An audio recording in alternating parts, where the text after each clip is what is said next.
ኦኬ ቀጥሎ የምነግራችሁ በትክክል ስንጠቀምባቸው ህይወታችን የበለጠ ሼፕ የተሻለ ፐርሰናሊቲን እንድንገነባ የሚያደርጉ ወሳኝ ነገሮች ናቸው። ካልተጠቀምንባቸው ደግሞ ወደኋላ ሆልድ ባክ የሚያደርጉ ነገሮች ናቸው። የመጀመሪያው ዳይት ወይም ደግሞ አመጋገብ።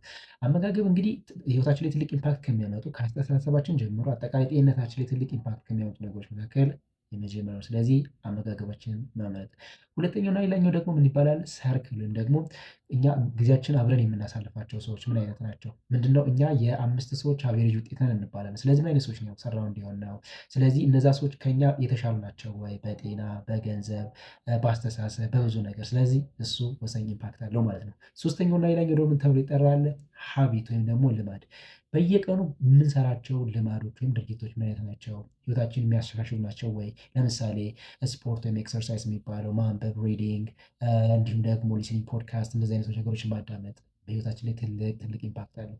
ሌላኛው ደግሞ ምን ተብሎ ይጠራል? ማይንድ ሴት። አራተኛው ማይንድ ሴት ይባላል። ማይንድ ሴት ማለት ነገሮች ሲከሰቱ ነገሮችን የምንመለከትበት መንገድ ሊሆን ይችላል። ኦፕቲሚስቲክ ሊሆን ይችላል፣ ፔሲሚስቲክ ሊሆን ይችላል። ስለዚህ ኦፕቲሚስቲክ ስንሆን የነገሮችን በጎ ነገር መመልከት ማለት ነው። ወይራስ ፔሲሚስቲክ ማለት ደግሞ የነገሮችን መጥፎ መመልከት። ስለዚህ እነዚህ ማይንድ ሴቶች ህይወታችን ላይ ትልቅ ኢምፓክት አላቸው። የመጨረሻው ፕራዮሪቲስ። ፕራዮሪቲስ ማለት ቅድሚያ የምንሰጣቸው ነገሮች ናቸው። ብዙ ጊዜ ብዙ ነገሮችን እናቅዳለን፣ ብዙ ነገሮችን እናልማለን። ግን በእውነት ቅድሚያ የምንሰጣቸው ነገሮች ምን አይነት ነገሮች ናቸው? ፎር ሚ ፎር ኤግዛምፕል የመጀመሪያው ሄልዝ ወይም ደግሞ ፊትነስ ጤና የሚባለው ነገር ነው። ሁለተኛው ለምሳሌ ፋይናንስ፣ ሶስተኛው ስፕሪት ወይም ደግሞ ከመንፈሳዊ ነገር፣ ከዛ ፋሚሊ እያለ ይቀጥላል። ስለዚህ ምን አይነት ነገሮች ነው ፕራዮሪቲ የምንሰጠው?